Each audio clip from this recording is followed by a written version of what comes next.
청약하려고 대기하고 있었던 매수자들 결국 후분양으로 가면서 불만. 그죠? 조합원들 결국은 분양가 상한제 피하게 해준다 그래서 자기 딴에는 열심히 서둘러서 진행해 왔더니 결국은 HUG가 발목 꽉.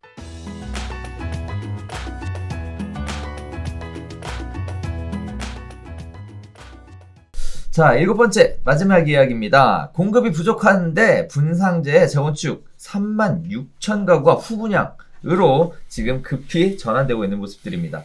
대표적으로 원베일리나 둔촌주공이 3년 후 후분양으로 가닥을 잡고 있는 가운데 일단 유예기간 동안 정비사업 일반 분양이 1만 가구도 안 되고요. 다수 정비사업장 후분양으로 돌아가고 있는 상황에서 공급만 더 늦어지고 있다라는 이야기들이 나옵니다. 정부는 핵심 공급 방안 놔두고 변동만 올리고 있다라는 얘기들을 하고 있는데 과연 무슨 얘기인지 한번 보겠습니다.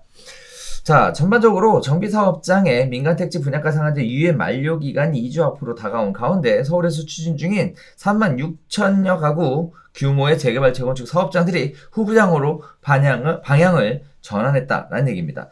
자, 내용은 그래요. 국토교통부가 지난해 10월 분양가 상한제를 하고 거기에 따라 6개월의 유예 기간을 주고 코로나 때문에 코로나 확산을 고려해서 유예 기간을 3개월 추가 연장을 해줬습니다. 거기에 따라 10월 29일 기준 관리처분 계획 인가 단계를 거친 재개발 재건축 정비사업장들은 이번 달 28일까지 관할구청에 입주자 모집 공고를 신청하면 분양가 상한제 적용을 받지 않는 상황인데요. 반대로 29일 이후에 신청하면 분양가 상한제, 분상제 적용을 받는다는 얘기죠. 그런데 문제는요. 상한제 적용을 피할 수 있는 단지임에도 불구하고 3년 후에 후분양하겠다는 얘기들이 나오고 있습니다. 이유는요. 둔촌주공 재건축이 가장 큰 도마에 올라가고 있는 내용인데요. 조합에서는 3.3제곱미터 분양가를 3,550만원으로 정했는데 HUG는 일반 분양가로 3.3제곱미터당 2,978만원을 제시하면서 입장 차이가 좁혀지지 않자 결국 조합원들은 반발이 거세지면서 울며 겨자 먹기로 후분양이 거론되고 있는 상황이라고 합니다. 총 12,032가구의 엄청나게 큰 대규모 단지임에도 불구하고 이렇게 후분양으로 전환이 되면 공급에 차질이 생길 수밖에 없는데요. 내용을 또 들어보면 이런 얘기도 나와요. 여러 곳에 감정평가를 의뢰한 결과 아무리 못해도 제곱미터당 5,300만원 돼야 한다. 라는 자문을 얻었지만 HUG가 깜깜이식 분양가를 고집하고 있어 결국은 믿져야 본전 아니겠냐는 생각으로 후분양을 준비 중이라고 얘기합니다. 거기에 따라서 이달 8월 말에 후분양 신청에 들어갈 것이다 라고 이야기하고 있는데요. 이와 같이 레미안 원베일리 자체도 통매각을 추진하다가 최근 HUG가 이 일반 분양가를 3.3제곱미터당 4,900만원으로 조합 측은 3.3제곱미터당 5,300만원으로 이렇게 주장하면서 결국 갭이 메워지지 않아서 후분양 쪽으로 가닥을 잡아가고 있는 모습들 보여주고 있는데요. 지금 보면 이거 빨리 하라고 후분양가 분상제 적용만 안 받고 빨리 추진해서 공급하라고 이렇게 해서 진행됐던 사업지잖아요. 그럼 이제 빨리 나와줬어야 되는데 이게 공급 물량으로 기대하고 대기하고 있었던 이런 물량들이었잖아요. 그런데 이게 결국은 협상 결렬로 인해서 후분양으로 가면 이 공급에 크게 차질이 생기는 거고 그렇게 되면 빠른 추진을 하겠다라고 얘기하는 분상제 이야기가 아무 의미 없어지는 거고요. 마음이 급한 건 청약 기다리던 분들이지. 그러니까 나는 가점이 높아서 이번에 나오면 무조건 될 거라고 생각하고 통장 안 쓰고 이제까지 나오는 것들 다 버리고 기다렸는데 야, 이거 일반 분양 못 쓰겠네. 2년 뒤, 3년 뒤까지 일단은 전세 살면서 저거 나올 때까지 기다려야 되네. 이러면서 이렇게 이제 기다려야 되는 상황이 생긴 거죠. 당장 제 친구들 중에도 둔촌 기다리는 놈들 많아요. 돈 잘 벌어. 돈 잘 벌고 부자야. 그러니까 물려받은 게 많은 게 아니라 자수성가한 거지. 근데 무주택이야. 그래서 이제 이 둔주 하나만 바라보고 이제까지 기다렸는데 네. 아니야. 맨날 둔주 이번에 안 나오냐? 좀 잘 모르겠는데 쉽지 않을 수도 있을 것 같은데 얘기를 해주면 안 되는데. 그러니까 이번 상승장에서 매수할 수 있을 만한 기회가 되게 있었지만 이 청약 이게 있으니까 다 그 기회를 버린 거야. 적어도 2년 전에 산다는 판단을 했으면 뭐더고 먹었잖아. 그렇죠. 그러니까 이거라도 무조건 받아야 되는데 이제 2년 뒤에 간다고 하면 이제 환장하는 거지. 그러니까. 그때 가서 되면 상관없는데 오. 이게 그러니까 지금 왜 자꾸 후분양으로 가느냐. 사업 시행자 입장에서는 그때 가서 분양가 상한제 적용받아서 받아도 지금 이 가격에 내는 것보다 손해가 아닐 가능성이 있다고. 그렇게 된 것 같더라고요. 그리고 3년이잖아요. 지금 공사하면 3년 뒤에 입주인데 입주하고 준공 후, 그러니까 준공하고서 분양하게 되면 허구 분양 보증 안 받아도 되니까 피해갈 수 있어서 분양가를 그냥 구청 분양 승인만 그렇죠. 받으면 되는 건데 2년 뒤에 대통령 누가 될 거냐에 따라서 이게 어떤 이런 관련 규제들이 바뀔 수도 있을 거다라는 희망도 갖고 있는 거야. 그러니까 정책이 좀 다른 형태로 수정이 된다라고 하면 이게 바뀌면 좀 이 빡빡한 또는 이제 법률 분양가 상한제 기준 자체에서 택지비를 어떻게 산정할 거냐에 대한 기준만 조금 느슨하게 완화를 해줘도 지금 허그가 내세우는 이거보다는 좀 나은 가격으로 분양할 수도 있지 않을까. 그러면 금융비용 더 하더라도 우리가 좀 더 조합원들이 추가 부담금을 덜 낼 수 있지 않을까. 이제 이런 판단이 서는 곳들이 가는 거고 또는 우라병에 나서 난 이 가격에 못 받아주겠다. 실제로 돈 주는 그런 가능성이 그런 목소리들이 커요. 야씨 저기 강북에 저기도 이 가격인데 공시지가는 우리가 몇 배가 비싼데 도대체 뭘 기준으로 걔네랑 비슷한 가격에 우리 내라고 하는 거냐. 우리는 못 받아들이겠다. 이제 이런 화병이 나는 조합원들이 주축이 돼서 조합 뒤집었고, 우리 그냥 후분양 가더라도, 이제 이런 목소리 듣는 거죠. 제가 최근에 어떤 커뮤니티에 한 회원이, 부동산 스타디는 아니고 회원이 2억 원을 사기당하게 생겼습니다. 이런 글을 썼어요. 2억 원을 사기당하게 생겼대. 내용이 보니까 재건축하는 건 줄 알았는데 알고 보니까 자기가 지역주택 조합이었대. 집을 얼마에 팔고 거기에 조합원으로 가입해서 차액 부분만 돈을 넣어내고 새 아파트를 받는 그런 거였는데 보니까 추가 부담금이 2억 가까이 나왔다는 거야. 이 돈을 더 내야 들어갈 수 있게끔 돼서 이 내가 조합한테 사기당한 거나 마찬가지다. 그래서 내가 2억 원 더 내야 되는데 억울하다. 청원 좀 도와달라. 그러니까 막 사람들이 청원합니다. 막 그 댓글 진짜 억울하시겠네요. 막 달린 거야. 억울하지.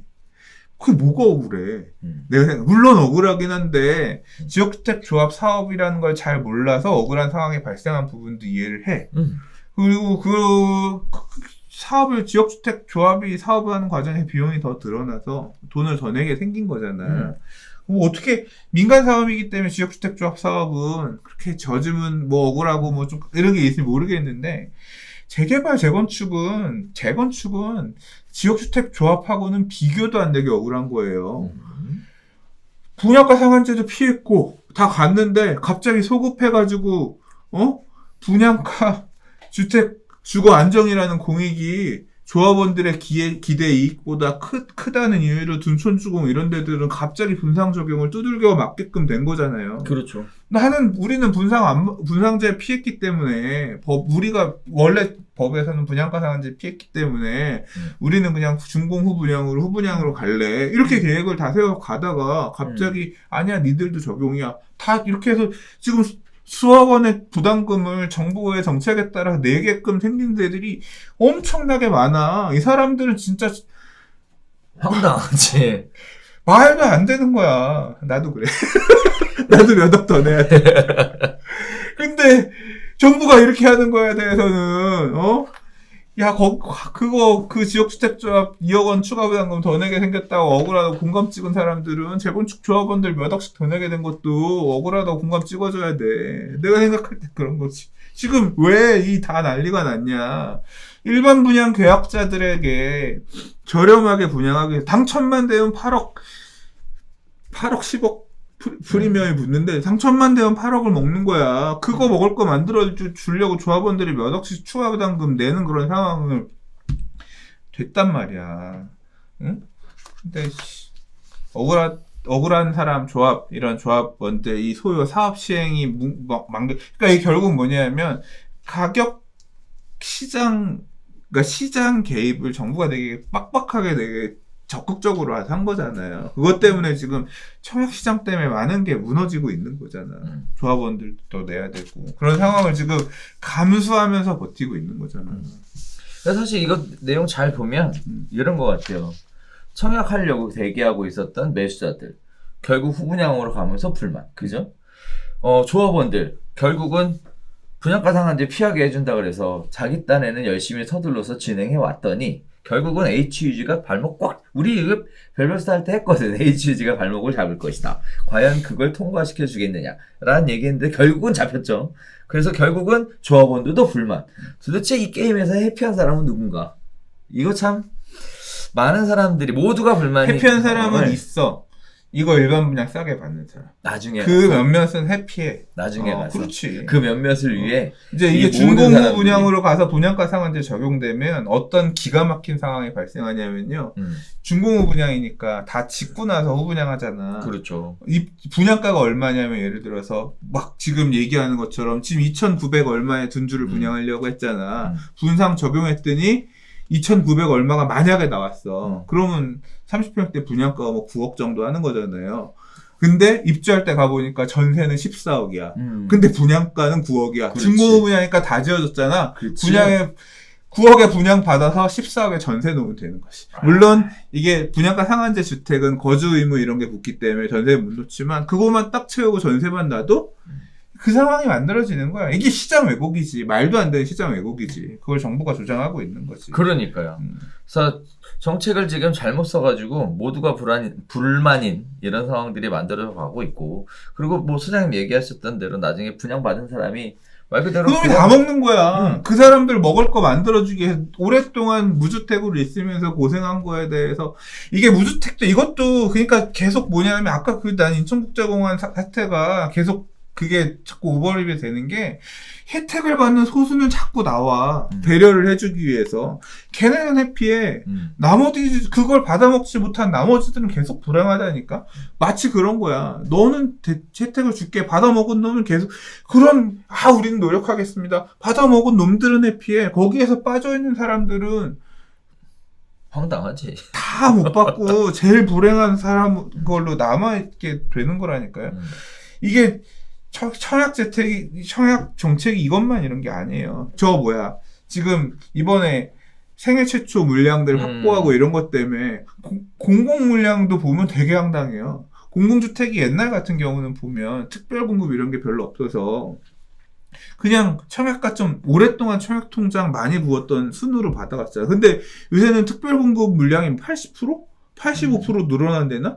그래서 청약통장 오래 부었던 사람들이 가져갈 수 있는 물량이 줄어요. 그럼 생애 최초 이런 걸로 받아가는 애들은 뭐냐면, 그러니까 그건 일종의 특공인 거지.